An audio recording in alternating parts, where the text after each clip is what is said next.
Halo, Assalamualaikum. Perkenalkan, namaku Vivi Nurfaiza, NIMku 0481748824. Aku dari UPBJJ Kota Makassar. Kali ini aku mau mengerjakan tugas 1 dari mata kuliah basis data. Tugas 1 ini itu kita disuruh seperti berikut ya. Di sini ada permintaan dari dosennya, buatlah entity relationship diagram atau ERD yang memuat semua entitas, atribut, case, serta relasi yang sesuai dengan data yang ada. Ya, di sini kita diminta untuk mengikuti tahapan atau langkah sesuai dengan penjelasan pada panduan. Jadi kita langsung aja ke panduannya. Panduannya itu kita diminta untuk tahapan-tahapan yang ada adalah pertama untuk mengidentifikasi dulu dan menetapkan seluruh entitas yang terlibat dalam sistem database tersebut. Lalu untuk yang kedua, menentukan atribut-atribut atau field dari masing-masing entitas beserta kuncinya. Ya, di sini aku mungkin nanti bakal pakai yang foreign key sama primary key ya. Di sini juga ada mengidentifikasi dan menetapkan seluruh himpunan relasi di antara himpunan-himpunan entitas yang ada beserta kunci tamu. Nah, foreign key yang ini ya. Lalu untuk menentukan derajat relasi setiap himpunan relasi yang ada. Serta yang kelima, melengkapi himpunan entitas dan himpunan relasi dengan atribut-atribut deskriptifnya, atau non-key ya. Adapun untuk objek entitas relationship-nya nanti beberapa akan aku pakai yang ini. Ada yang di nomor 2 ini ya, yang persegi panjang ini bakal kepake. Ada juga yang nomor 4 ini relationship ya, ini menyatakan yang ini ada dalam kotak lagi entitas lemah. Adapun juga yang ini relasi lemah, pokoknya dia kalau ada double gini dia itu termasuk yang lemah ya. Seperti ini juga dari atribut derivat. Nah, nanti ini bakal kayaknya pakai juga ya. Nanti kalau misalnya belum ditentukan spesifikasinya dia kardinalitasnya one to one atau sebagainya, kita gunakan yang nomor 10 ini, tidak terspesifik gitu ya. Pelaksanaannya nih kan ada contoh juga, sudah dikasih contoh soal ya, contoh kasusnya. Kita langsung aja nih untuk tugas langkah pertama yang harus kita lakukan yaitu mengidentifikasi dan menetapkan seluruh entitas yang terkait. Kita baca soalnya dulu. Untuk soal tugas 1 ini diberikan kasus seperti ini. Tono mendirikan sebuah rental mobil dengan menggunakan nomor NPWP. Rental mobil tersebut diberi nama Tono Rental dengan alamat Jalan Pramuka nomor 36 dan nomor teleponnya sekian. Rental mobil tersebut memiliki banyak mobil dengan data kode mobil, jenis mobil, tahun mobil, dan harga sewa. Untuk customer yang akan menyewa mobil harus terdaftar terlebih dahulu. Berarti di sini ada relasi untuk mendaftar juga ya. Dahulu dengan mengisi formulir customer yang memuat data diantaranya yakni nomor KTP, nama, nomor telepon, dan alamat. Setelah mereka melakukan pendaftaran, customer dapat menyewa mobil Tono Rental. Pada saat penyewa mobil, data yang dicatat adalah nomor sewa, tanggal kembali, serta dendanya. Oke, kita langsung aja. Seperti tugas yang pertama itu tahapannya yakni mengidentifikasi dan menetapkan seluruh entitas yang terkait. Untuk melakukan identifikasi seluruh entitas, kita harus ini kan contohnya dia di sini dokter, pasien, dan administrator. Di sini kita punyanya Tono ya, punya rental. Ya, Tono punya rental, jadi ini kita kasih sebagai entitasnya rental, mobil, dan customer. Lalu kita langsung aja klik dulu di sini, kita buat ya. Untuk entitasnya kita kasih di sini rental misalnya ya, namanya entitasnya. Terus di sini mobil. Ini adalah yang aku tulis customer. Ini ketiga ini adalah entitasnya ya. Aku bikin di notepad dulu aja. Lalu karena dia mintanya itu dibikin atribut lagi setelah menentukan entitas, kita sudah dapat nih 3 entitasnya. Kita kasih untuk si baik, kita kecam dulu. Kita kasih dia di sini untuk atributnya itu untuk si rental yaitu nomor NPWP. Lalu kita kasih lagi di sini apa ini? Nama rentalnya ya. Nama rental ini termasuk atribut ya. Lalu kita kasih masuk lagi si alamat, lalu nomor telepon ya, boleh sama alamat rental, alamatlah seperti ini, nomor telepon rental. Oke ya, ini untuk si pemilik ya, pemilik rentalnya mendirikan sebuah rental mobil, bla bla bla bla bla. Rental mobil tersebut memiliki banyak mobil dengan kode. Lanjut untuk si mobilnya kita kasih atribut, nah seperti ini, kode mobil. Lalu dia minta juga jenis mobilnya apa, lalu ada harga sewa, lalu tahun si mobilnya berapa, tahunnya berapa. Oke, tahun mobil di sini sudah. Untuk si customer, atributnya itu nomor KTP, nama customer lah ya, kita kasih nama di sini. Lalu nomor telepon customer. Lalu kita kasih lagi di sini alamat customer. Nah, untuk ketiga ini kita sudah buatkan ya entitas dan atributnya. Langsung aja kita buka di aplikasi YetDraw ya. Aku pakainya di sini Yet ya. Kalau kalian mau pakai yang Draw.io secara online boleh banget. Ini kita buat di dokumen dulu. Langsung aja aku buat di sini. Misalnya kita mau ambil si entitas dulu, kita buatnya di sini ya. Ada di sini beberapa yang seperti di penjelasan tadi. Di sini kita buat entitasnya ada 3 ya. Edit label dulu, kita tulis di sini rental. Lalu kita copy, paste, tambahin lagi di sini, kita ganti namanya mobil, entitas mobilnya. Lalu kita copy paste aja di sini edit labelnya di sini customer ya. Nah, setelah ketiga ini kita masukin aja nih atribut-atributnya. Untuk tanda atribut kita harus gunain yang tanda oval ini ya. Ingat tanda oval itu beda-beda, ada yang bulat utuh, oval utuh begini, ada yang dia double ovalnya, ada yang ada garis bawah juga. Ini yang kalau yang garis bawah itu menandakan bahwa dia atribut primary key ya. Nanti kita cek atribut primary key-nya yang mana ya. Di sini kita kasih masuk seperti data aja, mantap. Untuk si data tadi rental mobil itu mana ya? Ini tadi ya. Untuk rentalnya harus ada nomor PWP. Kalau dilihat dari data ini atribut itu, ingat ya, untuk primary key itu adalah sesuatu yang unik yang mewakilkan dari semua, tidak boleh sama ya. Jadi kalau dilihat dari data yang ada di Notepad ini, NPWP itu termasuk yang primary key ya. Sedangkan yang ini juga nih primary key. Selebihnya itu ini KTP, nomor KTP itu pasti sama, pasti beda maksud aku. Beda, nggak mungkin sama walaupun mereka namanya Rina, mungkin Rina A, Rina B, walaupun namanya sama pasti nomor kartunya beda. Kita kasih dia sebagai primary key-nya, sisanya tuh foreign key atau yang lainnya ya. Karena dia PK atau primary key, kita kasihkan yang ini tuh kan tertulis primary key, jadi kita harus masukkan dia sebagai primary key-nya ya. Untuk si rental, ini juga untuk si mobil, ini juga untuk si customer. Nah, kalau kayak gitu ini kan sudah dikasih masuk tadi. Kita lihat lagi si rentalnya itu, ini yang nomor PWP untuk si primary key tadi ya. Nomor NPWP untuk si primary key. Sedangkan yang ini tadi itu kode mobil kalau nggak salah ya, bener nggak sih, kode mobil. Oke, kode mobil ya untuk si primary key-nya.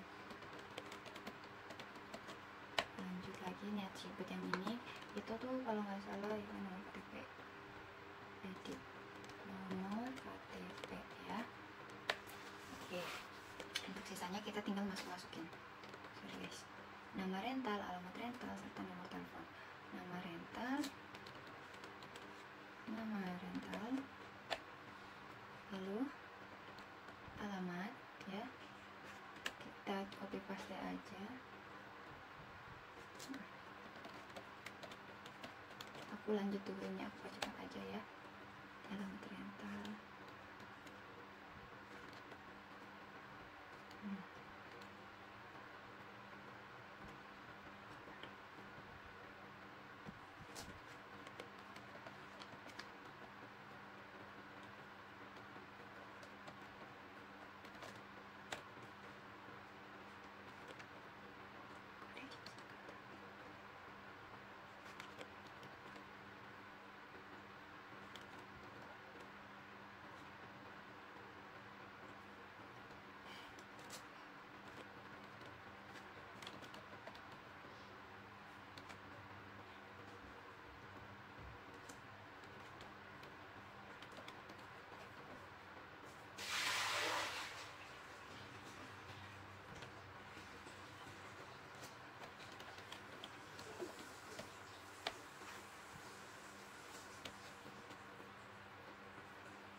Oke, sekarang sudah.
Oke, di sini aku sedang ngebuatin untuk kardinalitasnya. Kita mau tahu nih relasi antara rental ke mobil, mobil ke customer ataupun sebaliknya ya.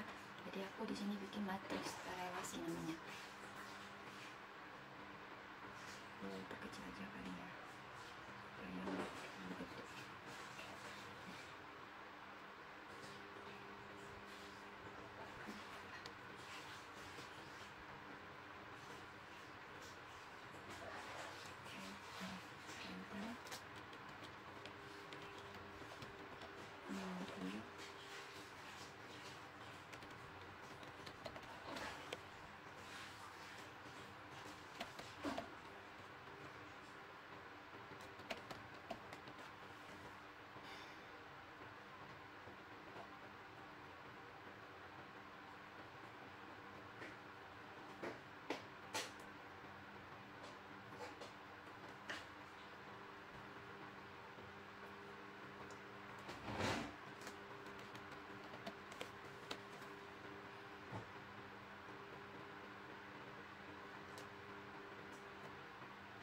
Sini untuk untuk rental dan mobil, si rental ini tempat untuk menyewa mobil. Jadi di sini menyewa. Rental ini memiliki mobil. Tempat rental ini memiliki mobil yang disewakan gitu ya. Sedangkan rental ini menyewakan ke customer. Kalau yang ini mobil disewakan sama si di tempat rental itu. Nanti kita tambahin.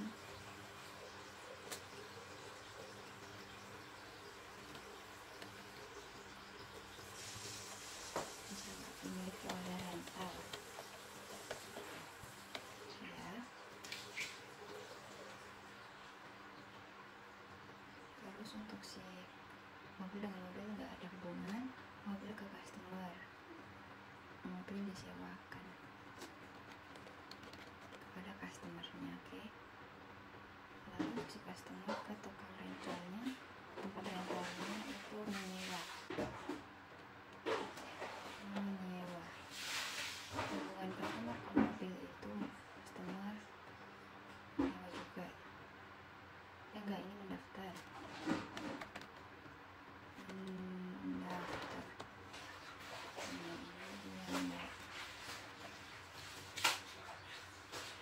ya.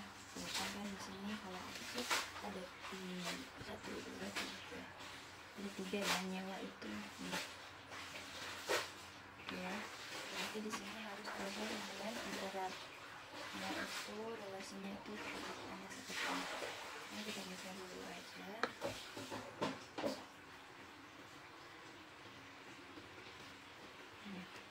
Lalu kita beri rental menyewakan mobil.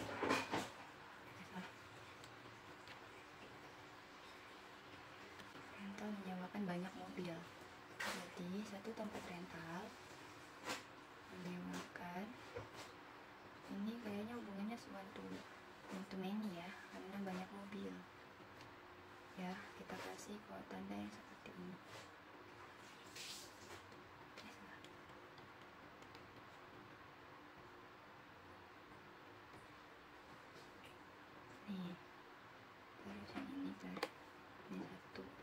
artinya satu rental mobil. Di sini kita ganti namanya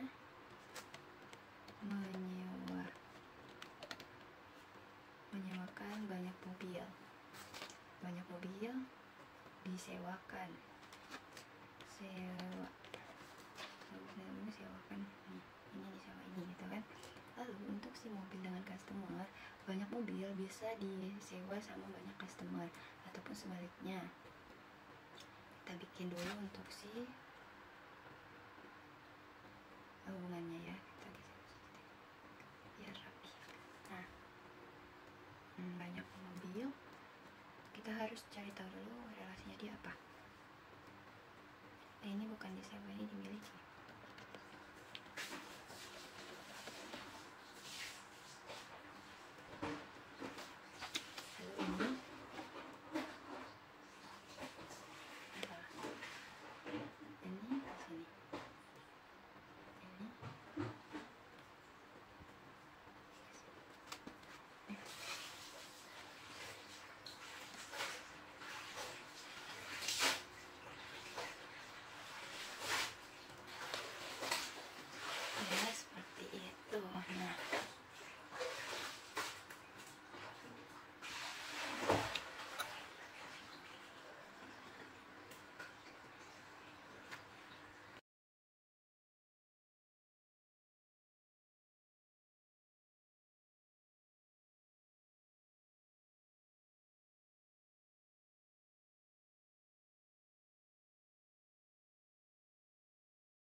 Seperti tadi penjelasan nomor 5 ya, tahapan nomor 5 dia bilang jika relasi dari setiap entiti memiliki nilai banyak ke banyak, maka relasi tersebut berubah menjadi sebuah entitas.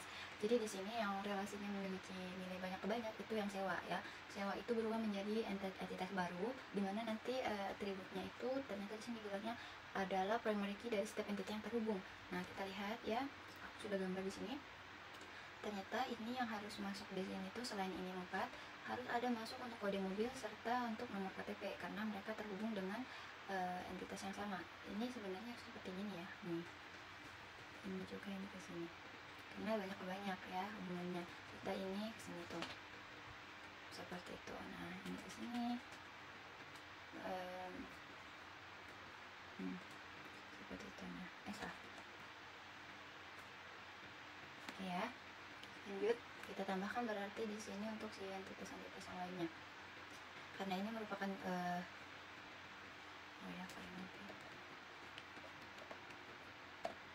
mobil. Kalau kita masukkan di sini juga ini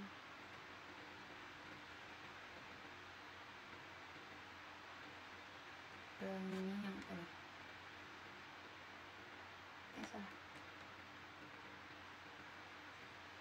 Ya, kode mobil sama nomor KTP. Nah, ini kan ini dua tadi ini adalah primary key dari data-data yang terhubung bersama dengan si entitas sewa ini. Jadi begini. Nah, di sini bakal ada muncul si entitas entitas lemah ya.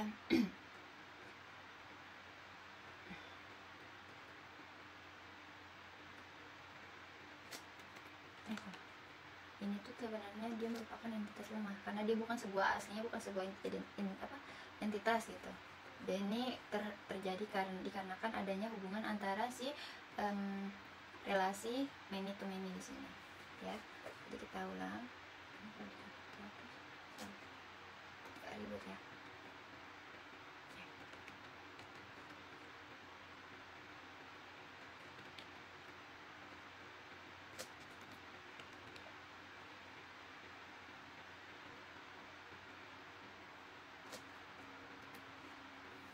Nah, di sini tuh apa dimasukkan ini, diganti. Dia ini adalah entitas yang cukup lemah. Nah, dari sini kita kasih ke sini. Oke, kita kasih hubungan setiap atributnya. Oke. Nah, sudah terhubung ya dengan daftar di sini, juga terhubung. Jadi ini terhubung seperti ini karena banyak mobil disewa. Nah, seperti itu. Nah, untuk ini, untuk daftar untuk banyak sewa barang, customer itu cukup 1 orang ya. Nah, seperti ini. Jadi di sini bisa kita tambahkan ya, karena dia ternyata ada turunan dari key-nya, yang mana seperti yang aku jelaskan di sini. Aduh, salah. Oke, nanti kita bakal dapat di sini untuk si atribut lemahnya juga, karena dia sudah ada di atas namanya, maka dia akan ada atribut lemahnya juga nih ya. Di sini kita anggap aja dia lama sewa ya. Lama sewa ini didapat dari selisih antara tanggal kembali sama tanggal sewanya si mobil tersebut, ditandain dengan garis putus-putus pada oval ini. Oke, sama seperti penjelasan di sini, lama sewa dihitung berdasarkan selisih antara tanggal kembali dan tanggal sewa. Atribut ini tidak perlu disimpan sebenarnya secara langsung, karena nilai ini bisa dihitung saat diperlukan. Namun, kita bisa gunakan ini karena dia sebagai atribut turunan ya. Daripada dihitung lama sewa setiap kali dibutuhkan, atribut ini bisa ditampilkan langsung ya dalam hasil query sebagai hasil perhitungan dari atribut lainnya, seperti itu. Oke, sekian ya hasil praktikumnya aku. Mohon maaf kalau banyak salah ucap, masih banyak kurangnya ya. Boleh banget ditambahkan di kolom komentar bagi kalian yang lebih tahu dari saya. Jangan lupa dibantu follow ya, dibantu like-nya juga, subscribe ya. Terima kasih. Assalamualaikum, bye bye.